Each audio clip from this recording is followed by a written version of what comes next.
اعوذ باللہ السمیع العلیم من الشیطان الرجیم بسم اللہ الرحمن الرحیم۔ سورہ بقرہ آیت نمبر 241 میں اللہ فرماتے ہیں کہ اور متعلقہ عورتوں کو دستور کے مطابق نان و نفقہ دینا چاہیے جو کہ پرہیزگاروں پر اللہ کی طرف سے ایک حق متعین کر دیا گیا ہے۔ وآخر دعوانا ان الحمدللہ رب العالمین۔ اب جب اللہ کا حکم آ گیا کہ اپنی جن کو عورتوں کو تم طلاق دے چکے ہو ان کو نان و نفقہ دستور کے مطابق دینا تم پہ فرض کر دیا گیا، تمہارا حق ہے۔ اسی چیز کو آپ کو پتہ ہے کہ فیملی کورٹ ایکٹ 1964 میں بھی رکھا گیا اور اسلامی قانون کے تحت شادی کے فوراً بعد بیوی اور اس بیوی سے پیدا ہونے والے بچوں کا خرچہ نان و نفقہ ادا کرنا خاوند کی ذمہ داری قرار پایا۔ اور پچھلے دنوں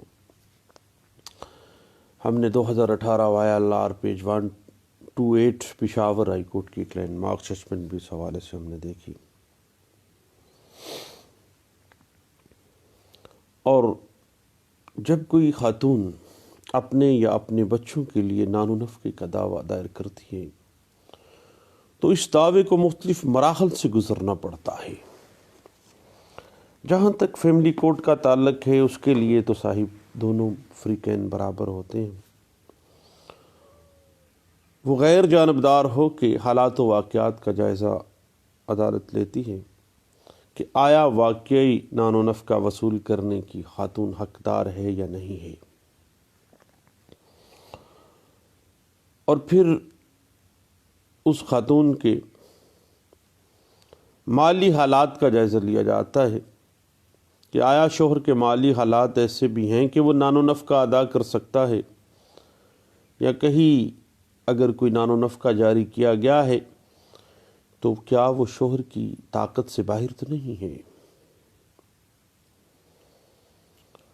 اور صاحب فیملی کورٹ ایکٹ 1964 کے اندر آپ کو پتہ ہے کہ فیملی کورٹ ترمیمی آرڈیننس نمبر 55 2002 جو کہ 1 اکتوبر 2002 کو نافذ العمل ہوا تھا، اس میں 17A اور 17B دو امینڈمنٹس جو ہیں وہ کی گئی تھیں۔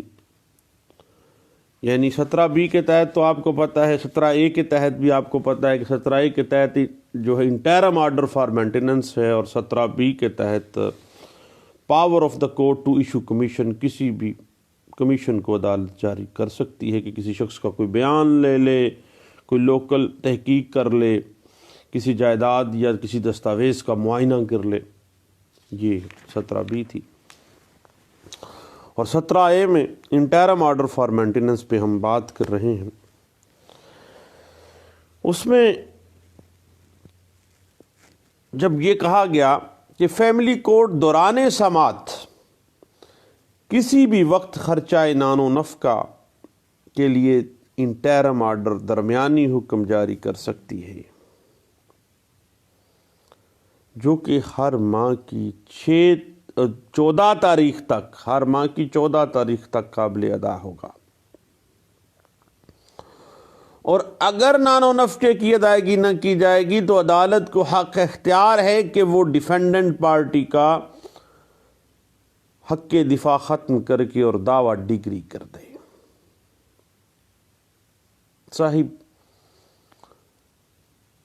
عارضی نان و نفقے کا بنیادی جو مقصد ہے، جو کہ فیملی کورٹ امینڈڈ ایکٹ آرڈیننس 2002 میں 1 اکتوبر کو آیا تھا، 17A کا اضافہ ہوا تھا، اس کا مقصد عورت اور اس کے بچوں کو مصائب اور پریشانیوں سے بچانا ہوتا ہے۔ جب کوئی آدمی نکاح کے بندھن میں بن جاتا ہے تو اس پر فرض ہو جاتا ہے کہ وہ اپنے خاندان کی کفالت کرے گا۔ اور سورۃ البقرہ آیت نمبر 241 اسی بات پہ دلالت کرتی ہے۔ باپ جو ہے وہ نیچرل گارڈین ہے اپنے بچوں کا، اور بیوی کی ذمہ داری بھی اسی شخص پہ ہے۔ اور اگر کوئی شخص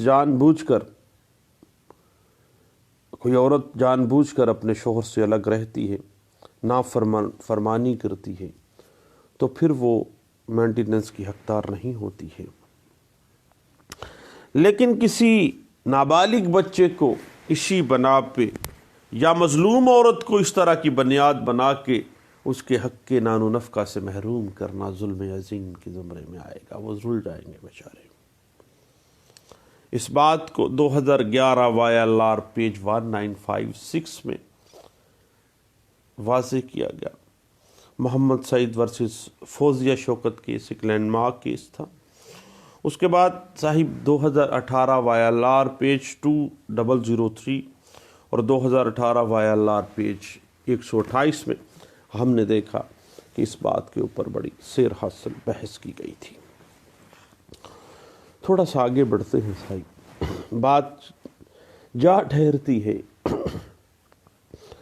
پنجاب فیملی کورٹ ترمیمی ایکٹ 2015، جو کہ ابھی 2015 میں جب آیا تو کئی دوستوں کے ساتھ اس پہ بحث مباحثے بھی ہوتے رہے۔ آپ کو پتہ ہے 2015 کا یہ 11واں ایکٹ تھا، جو کہ 18 مارچ 2015 کو امینڈمنٹس ہوئی تھیں فیملی کورٹ ایکٹ 1964 میں، اور PLJ 2015 پیج 72 پنجاب سٹیچوز کے حوالے سے یہ باقاعدہ رپورٹ ہوا۔ اب بات اس طرح سے ہے کہ پنجاب کے اندر 2015 ترمیمی ایکٹ میں کیا تبدیلی کی گئی تھی، پنجاب کی ترمیم کیا تھی۔ صوبہ پنجاب کی ترمیم اس طرح سے ہے، پہلی بات کہ نان و نفقہ کے دعویٰ میں فیملی کورٹ مدعا علیہ کی پہلی پیشی کی تاریخ پر بیوی یا بچوں کے لیے ابتدائی ماہانہ نان و نفقہ طے کرے گی، اور اگر مدعا علیہ ہر ماہ کی 14 تاریخ تک یہ متعین شدہ جو عارضی نان و نفقہ طے شدہ ہے وہ دینے سے قاصر رہتا ہے تو مدعا علیہ کے وکیل کو کیس سے خارج کیا جائے گا، اور فیملی کورٹ عرضی دعوے میں کی گئی پریئر اور مقدمے کی دوسری جو ایسی دستاویزات جس پہ مقدمے نے ریلائنس کیا ہے ان کو ملحوظ خاطر رکھتے ہوئے نان و نفقے کی ڈگری جاری کر دے گی، تاکہ عورت اور اس کے بچوں کو محرومی سے بچایا جا سکے۔ اب صاحب پھر اگلی بات آ گئی جو کہ پنجاب فیملی کورٹ ترمیمی ایکٹ 2015 17A کے اندر کی گئی تھی کہ نان و نفقہ کی ڈگری میں فیملی کورٹ پلینٹ کے اندر کی گئی جو استدعا ہے، جو پریئر ہے، اس کی رقم سے زائد رقم ٹائم زیادہ گزرنے کی بنا پر دوسرے حالات و واقعات کو مد نظر رکھتے ہوئے نان و نفقہ کے لیے ڈگری کر سکتی ہے، جتنی مانگی ہے اتنی بھی ڈگری ہو سکتی ہے۔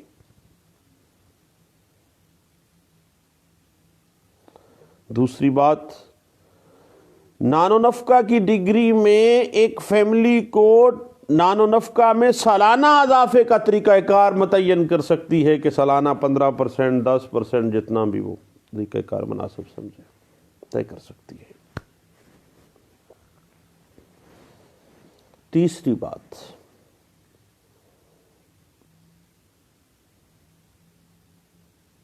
اگر فیملی کورٹ میں نان و نفقے میں سالانہ اضافے کا طریقہ کار متعین نہیں کرتی، دین کیا ہوگا؟ پھر بھی کا اسٹیچوٹ نے واضح کر دیا کہ 10% خود بخود اضافہ ہو جائے گا۔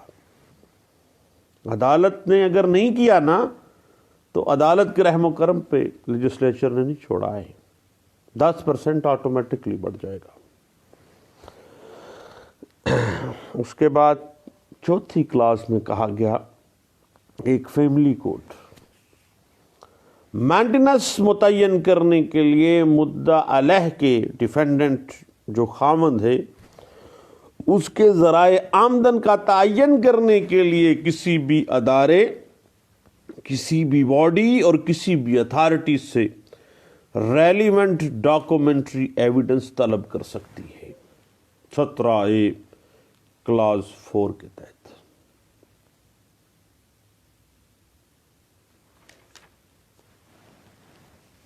اس بات کی انٹرپریٹیشن صاحب PLD 2016 Lahore high court page 74 میں بھی کی گئی تھی۔ اس بات کو PLD 2016 پشاور ہائی کورٹ میں بھی اسی بات کو مد نظر رکھتے ہوئے فیصلہ دیا اور پیج 8 کے اندر اس کو ڈسکس کیا گیا۔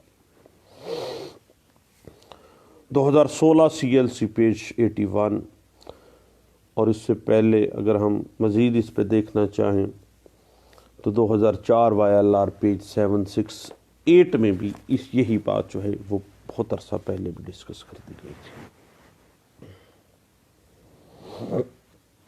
اب ایک ٹیکنیکل پوائنٹ نکلتا ہے 17A میں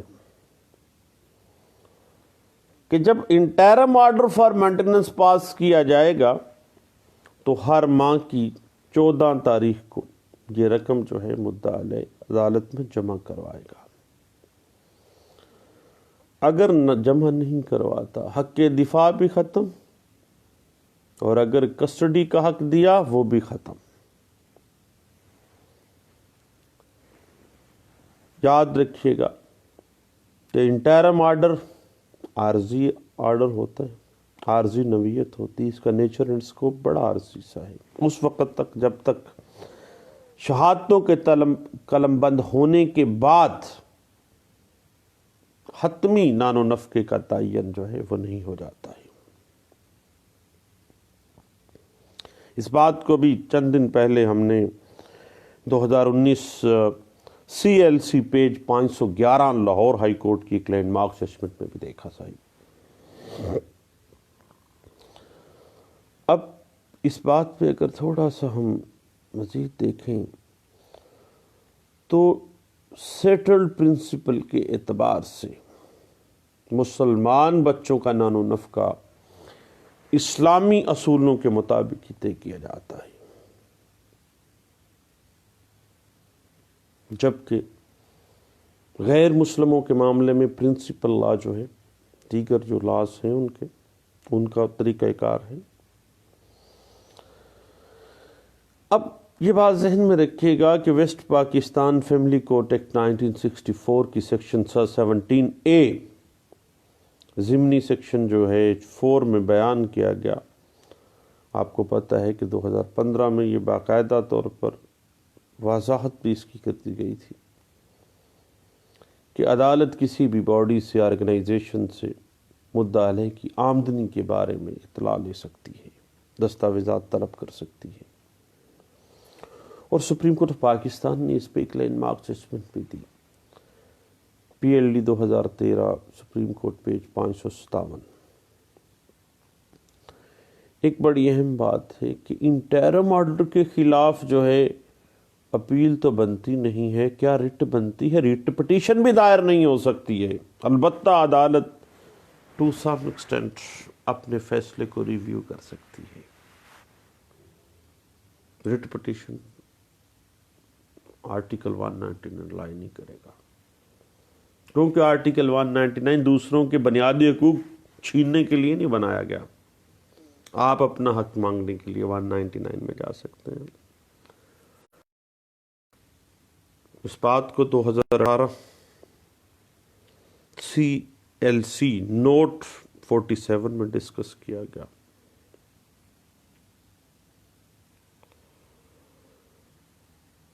اب بات یہ ہے کہ بچوں کا نان و نفقہ رسپونڈنٹ کی ذمہ داری ہے. اب اس چیز کا تعین کرنے کے لیے شہادت اور ثبوت ڈاکومنٹری ایویڈنس دیکھے جا سکتے ہیں، اور اس بات کو ہم نے PLJ 2018 Peshawar high court page 1 بھی دیکھا گیا، اور 2018 YLR پیج 1730 میں بھی، اور 2018 CLC نوٹ 45 میں لاہور ہائی کورٹ کی ایک لینڈ مارک ججمنٹ ہے.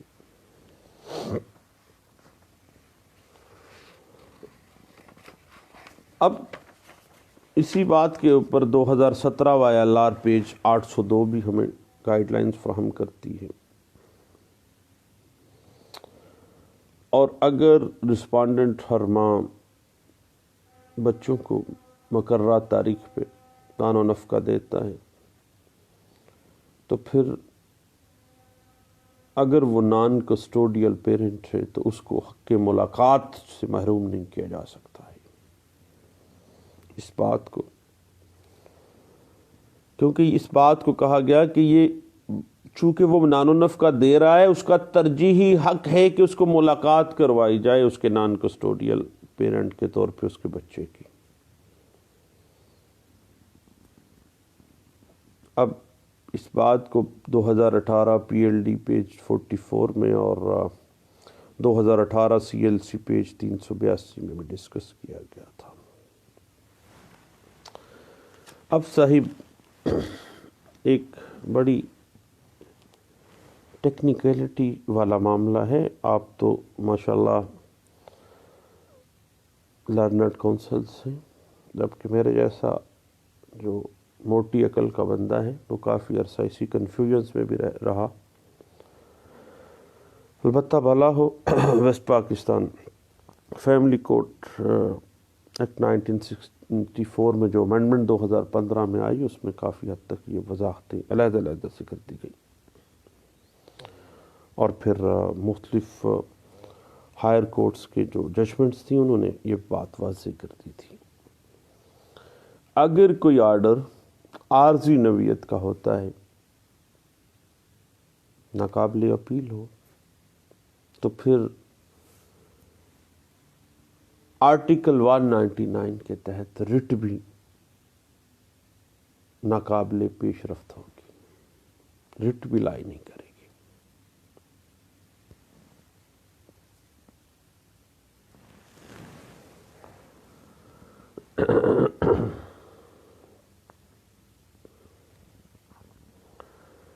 جبکہ گارڈین اینڈ وارڈ ایکٹ کی سیکشن 47 میں کہا گیا کہ گارڈین اینڈ وارڈ ایکٹ کی سیکشن 12 کے تحت جو انٹرم کسٹڈی کا آرڈر ہے وہ قابل اپیل ہے.